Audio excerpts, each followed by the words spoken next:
పంట పొలాలలో గేట్ వాళ్ళు పాతబడే కొద్దీ ఇది తిప్పడానికి కష్టతరంగా ఉంటుంది మనకి. ఎందుకంటే దీంట్లో మనం డ్రిప్ మందులు, సాల్ట్లు, డిబ్రీస్ అదంతా చేరుకోవడం వల్ల ఇవి గట్టి పడతాయి అన్నమాట ప్లాస్టిక్. అందుకోసం మనం ఆయిల్ పోస్తే కొద్దిగా లూజ్ అవుతాయి.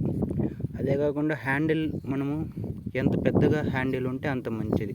ఎందుకంటే తక్కువ ఫోర్స్తో మనం ఈజీగా తిప్పేయచ్చు. మన హ్యాండిల్ కొద్దిగా చిన్నగా ఉంటే, అంటే హ్యాండిల్ ఎంత చిన్నగా ఉంటే మనం ఎక్కువ బరువు వేయాల్సి వస్తుంటుంది.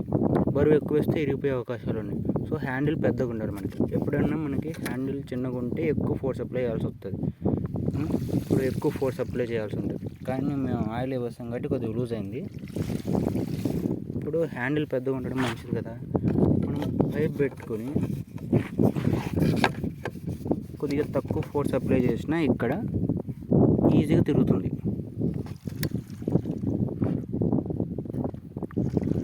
ఇదే ఫిజిక్స్లో కాన్సెప్ట్ టార్క్ అనేది. హ్యాండిల్ ఎంత పెద్దగా ఉంటే అంత తక్కువ ఫోర్స్తోనే మనం తిప్పేయచ్చు.